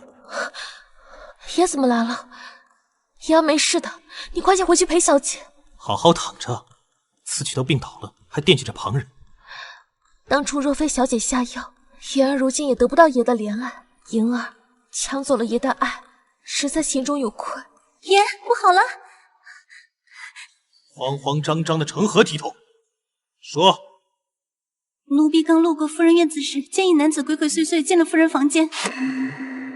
奴婢还听到什么？说。奴婢还听到屋里头传来做那事的呻吟声，奴婢不敢多听，便立即来向爷禀明。怎么可能？小姐这里守节极爱重爷，正是你这婢子看错天差了。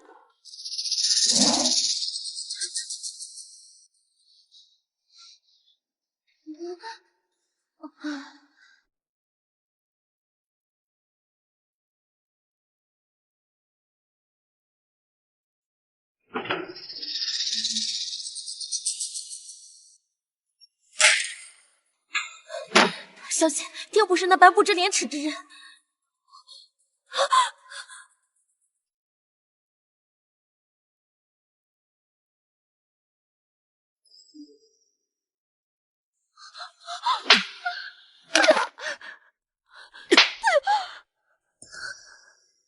小姐，你怎么能做出这种事情？小姐，你怎么能做出这种事情？夫君，你听妾身解释，妾身也不知为何没有落红，但妾身是清白的。小姐，你莫要再顾左右而言他，快向爷好好解释清楚。你给我闭嘴！夫君忘了方才我们有多恩爱吗？妾身的反应做不得假啊！妾身真的是清白之身。小姐，你在说什么呀？爷方才一直同我在一起呢。什么？你方才说没有落红，难道这不是你第一次偷人？你扫没了清白身子？你这个贱妇！贱人，你胡说八道什么？你这个贱妇！夫君，方才妾身明明是和你，是你搞的鬼，对不对？我就杀了你！这心狠手辣的毒妇！方才莹儿还一直替你说好话，若非她求情，你以为本世子今日会解你禁足，还同你一起庆贺生辰？夫君，是这贱人算计我，方才妾身以为是你，这才妾身是被陷害的呀！妾身与你成婚后，从未有过予取之想，你一定要相信妾身。小姐，成婚后未有过？难道小姐的意思是婚前有过？闭嘴，你个贱人！难怪考婚当夜你多番推举本世子圆房，原来你这国公府嫡女早就是个破鞋。妾身没有与人苟合。小姐，事到如今，你还要欺瞒爷？你若方才没有偷人，脖子上的红痕如何解释？你若此前没有偷人，为何又说自己是清白之身，却不知为何没有落红？你若婚前没有偷人，为何只说与爷成婚后会有过悦娶之心？崔宜初，你三番两次戏弄欺瞒本世子，如今还做出这等不知羞耻之事，简直是自寻死路！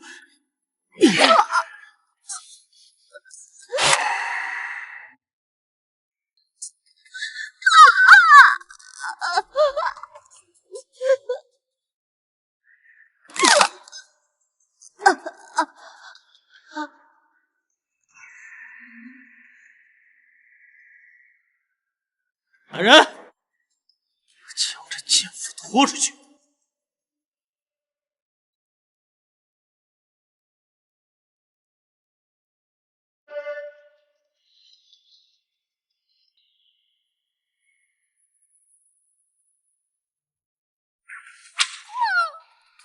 崔宜初，你也有今天！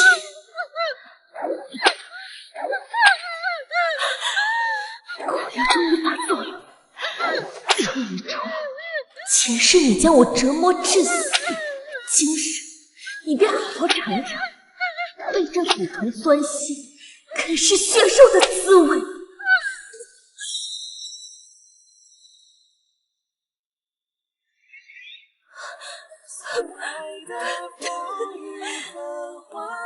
死了，崔宜初死了！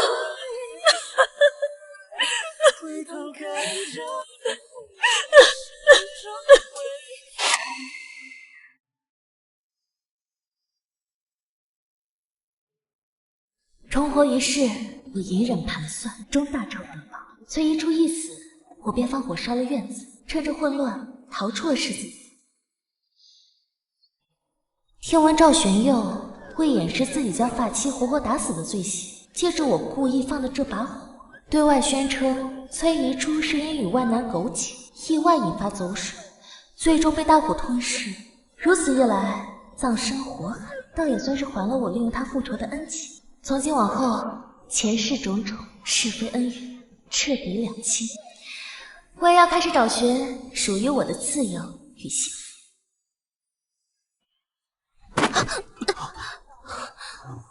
姑娘，你在想什么呢？